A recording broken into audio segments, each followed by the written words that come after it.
जय श्री राम दोस्तों, वॉक पे चर्चा में आपका स्वागत।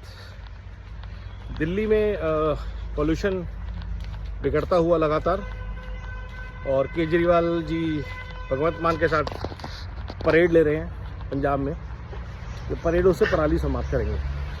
महाराष्ट्र में चुनाव है और बाला साहब ठाकरे के जो सपूत हैं वो ये कह रहे हैं कि मेरे पिताजी की फोटो को यूज़ कर रहे हैं शिवसेना वाले।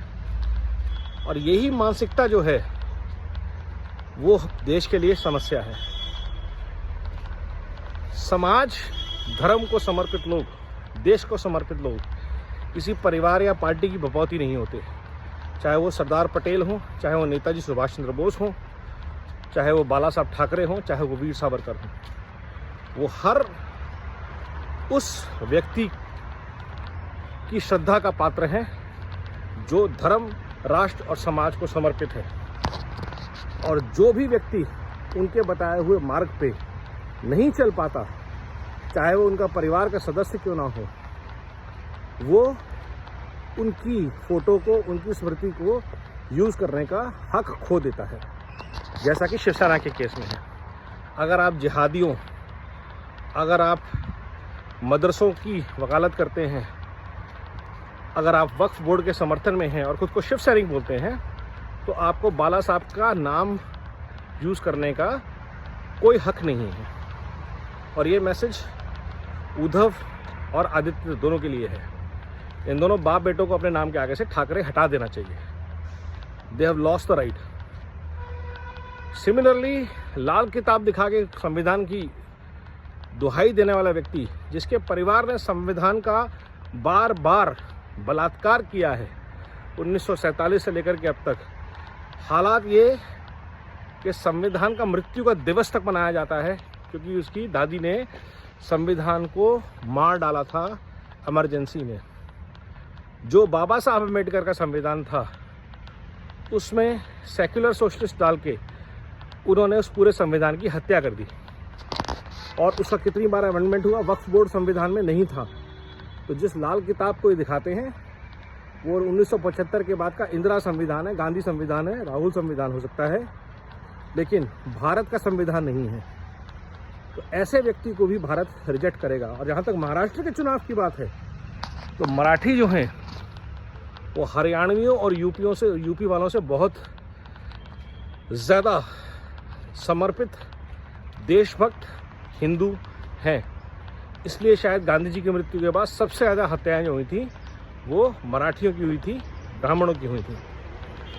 इसीलिए शायद शिवाजी महाराज और मराठा साम्राज्य का जो परचम था वो महाराष्ट्र से निकल के पूरे उत्तर भारत तक आया था मुगलों के खिलाफ। और आज भी महाराष्ट्र को ही ये लीड करना पड़ेगा, यूपी को ही लीड करना पड़ेगा।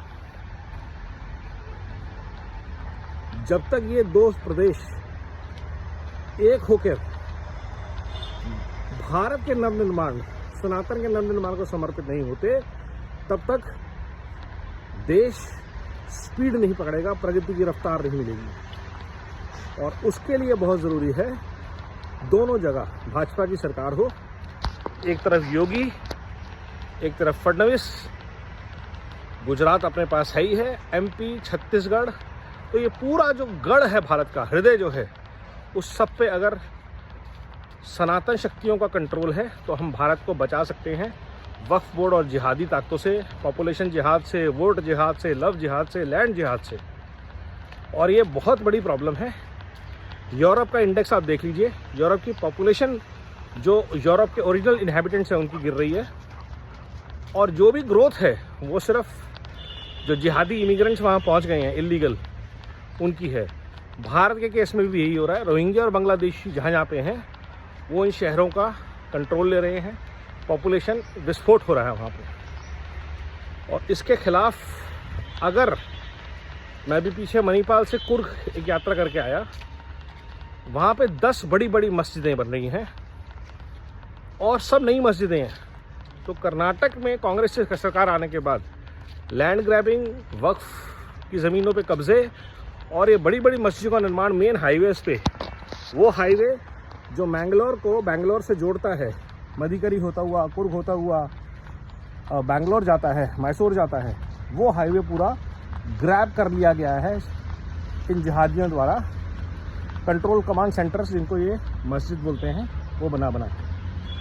तो भारत के लिए चिंता का विषय है और ज़रूरी है कि इस समय सनातन शक्तियाँ एकजुट हों और भारत की संस्कृति और संस्कार को भारत की सरकार बचाए, और जो सिर्फ हो सकती है आज की डेट पे भाजपा सरकार। तो महाराष्ट्र के लिए एक मत होके भाजपा महायुति को जिताना है, भाजपा शिवसेना को जिताना है और भारत को बचाने का युद्ध आगे बढ़ाना है। वंदे मातरम, नमो भारत, जय हिंद।